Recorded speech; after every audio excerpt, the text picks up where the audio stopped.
Halo pendengar setia cerita Wong Gabut, dan yang baru bergabung untuk mendengarkan cerita horor, jangan lupa untuk subscribe cerita Wong Gabut ya. Lanjut, cerita horor Indonesia memang selalu menarik untuk disimak. Seperti sebuah cerita seram yang viral di media sosial Twitter ini. Ya, cerita ini diunggah langsung oleh pemilik akun Twitter @halonindi. Dalam sebuah thread panjang itu, disebutkan jika cerita ini merupakan kejadian pribadi yang menimpa teman semanya bernama Ima. Pengalamannya itu dirasakan oleh Ima dan keluarganya ketika masih tinggal di rumah lamanya tanpa disebutkan wilayah rinci rumahnya. Perlu diketahui, ayah Ima adalah seorang seniman pelukis, jadi tak aneh di rumahnya itu ada banyak sekali lukisan. Bahkan, cat dinding dalam rumahnya pun penuh dengan gradasi warna. Sedangkan ibunya yang biasa dipanggil Oma kesehariannya merupakan ibu rumah tangga. Sebagai penggambaran, rumah Ima tepat berada di pinggir jalan raya, namun selalu bernuansa sepi dari keramaian. Ini karena semua kakaknya sudah menikah dan tinggal di rumah masing-masing. Rumah yang bisa dikatakan cukup besar ini hanya ditinggali oleh 3 orang ayah, Oma dan Ima, ditambah peliharaan kesayangan keluarga yaitu seekor kucing. Tidak seperti rumah yang berada di pinggiran jalan lain, hawa rumah mereka tenang, sejuk dan sepi. Saat berada di rumah tersebut, banyak sekali kejadian aneh terjadi. Itu terjadi bukan hanya di rumah Ima, tapi tetangga-tetangganya juga merasakan hal yang sama. Hantu yang sangat jahil tapi tidak pernah berani menampakkan wujud sebenarnya. Di jalan itu memang banyak terjadi kecelakaan, kadang beberapa kali korban dibawa ke depan rumah Ima sambil menunggu ambulans datang. Bahkan jika korban luka ringan hanya diobati di sana dengan betadin. Suatu hari ayahnya Ima kedatangan tamu yang merupakan seorang temannya yang juga sesama seniman pelukis dari Bali. Jika digambarkan, tamu tersebut berambut panjang sepinggang, sebut aja Baim, yang bermalam di rumah Ima. Setelah berbincang dan melihat-lihat hasil lukisan ayah, Baim bergegas istirahat untuk tidur di kamar tamu. Tiba-tiba tengah malam pukul 0.30 saat semua sedang tidur, Baim teriak minta tolong manggil-manggil nama ayah. Sontak semua kaget dan langsung menghampiri Baim. Tahu apa yang terjadi? Rambut panjangnya itu melilit di sandaran kasur. Ini nyata bukan cuma di film-film karena disaksikan langsung semua orang di rumah itu. Semua panik berusaha melepas rambutnya yang melilit, dan tidak semua rambut bisa dilepaskan, ada beberapa yang harus digunting. Keesokan harinya Baim memilih tidur di hotel karena masih terlihat shock dengan kejadian semalam. Sangat jahil sekali bukan hantu itu? Orang sedang istirahat capek karena menempuh perjalanan jauh, justru dijaili dengan dililit rambutnya ke senderan kasur. Saat itu juga, ayah Ima langsung mendatangi Ustadz untuk menanyakan hal aneh tersebut. Pasalnya, kamar itu selalu kosong dan mungkin saja mereka merasa aneh ada orang baru yang menempati. Jadi mereka mengerjai Baim agar tidak betah tinggal di rumah Ima. Malamnya di ruang TV, Ima mendengar seperti ada orang yang bilang, tung tung tung, berulang-ulang. Malam itu Ima tak bisa tidur karena ketakutan. Akhirnya dia menumpuk bantal menutupi telinganya. Kebiasaan menutup telinga sebelum tidur pun menjadi rutinitas dia sampai sekarang. Kejadian aneh itu ada setiap mulai jam 11 malam ke atas. Keluarga Ima jam 8 malam sudah di kamar masing-masing dan tidak ada aktivitas lagi di ruang apapun. Tiba-tiba malam itu ada yang buka tutup pintu garasi, ayah langsung mengecek keluar rumah memastikan siapa yang berani tengah malam memainkan pintu garasi. Setelah dilihat, ternyata tak ada orang, apalagi pintu garasi yang sudah digembok mana bisa dibuka tutup oleh seseorang. Setelah masuk lagi ke kamar masing-masing, selang beberapa menit ada yang mengetok pintu menggerakkan door knocker. Kejadian ini juga sering terjadi ke rumah tetangga yang lain. Iseng banget kan?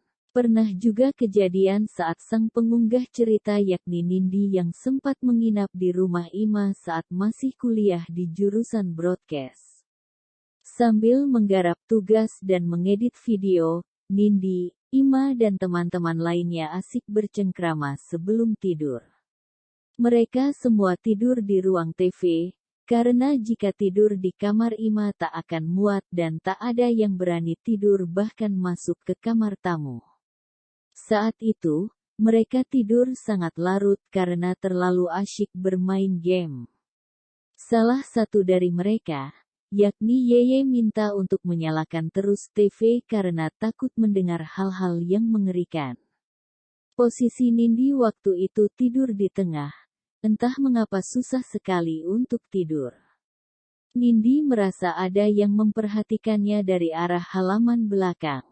Meski dipaksa untuk tidur, Nindi tak bisa melakukannya. Hingga akhirnya Nindi dibangunkan oleh Ima untuk pindah tidurnya di kamar 2.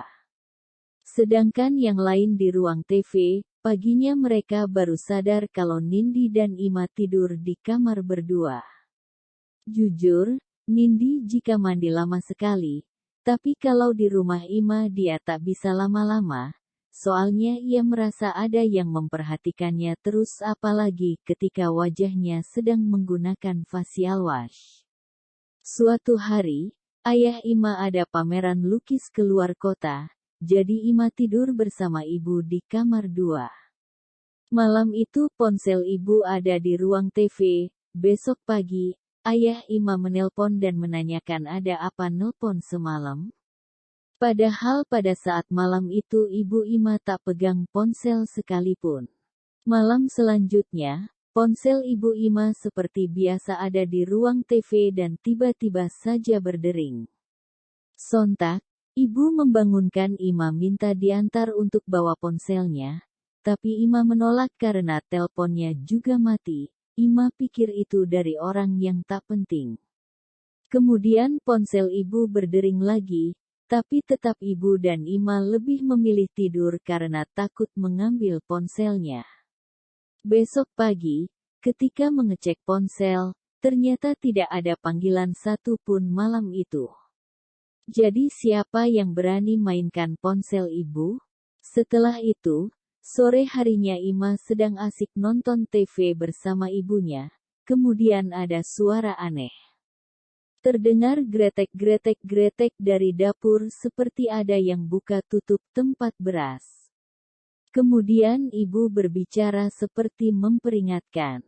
Sokrek caricing di diem mah tapi ulah ngaganggu, boleh diem di sini tapi jangan ganggu, ucapnya dengan bahasa Sunda.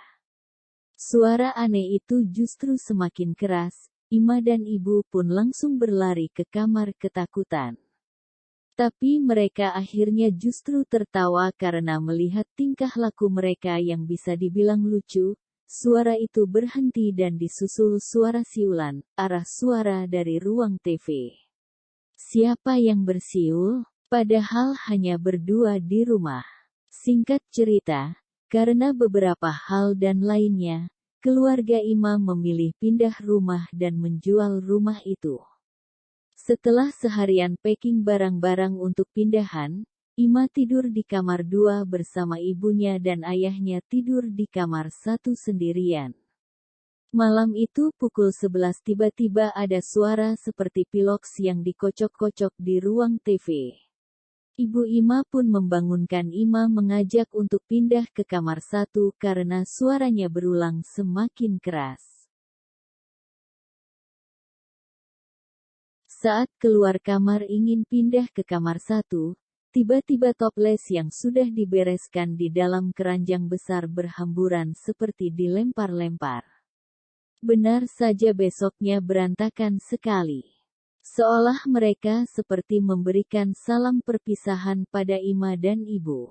Lebih lanjut, kabarnya rumah tua tersebut sudah dibeli oleh seorang pengusaha. Rumah itu tidak ditempati untuk tinggal, sesekali dipakai hanya untuk rapat saja. Rumah jadi terlihat tidak terawat, dan semakin menyeramkan. Baru-baru ini, Ima dapat kabar dari temannya yang kebetulan tinggal dekat dengan rumah Ima yang lama.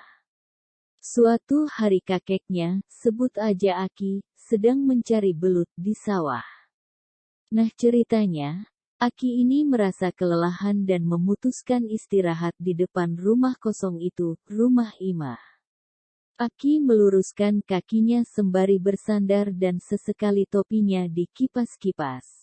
Tiba-tiba Aki dikagetkan dengan kepala yang tiba-tiba muncul dari kamar tamu seolah sedang memastikan ada siapa di depan rumah. Aki merasa heran, rumah kosong tapi ada orang. Selang beberapa menit Aki melihat seorang wanita keluar dari kamar satu lari kecil menuju dapur. Sontak Aki kaget, dan tak berpikir ke hal mistis, yang Aki takutkan ada yang melakukan tindakan mesum di dalam. Seketika, Aki langsung laporan ke tetangganya yang memiliki usaha bengkel. Kebetulan tetangganya dititipi kunci pintu belakang rumah tersebut. Kemudian mereka masuk untuk mengecek ke setiap ruangan dan ternyata tidak ada siapa-siapa. Duh bener-bener ini rumah angker banget, kata bapak pemilik bengkel. Begitu cerita rumah tua yang sempat ditinggali Ima dan keluarga. Ima dan keluarga kini sudah bisa hidup aman dan damai di rumah barunya.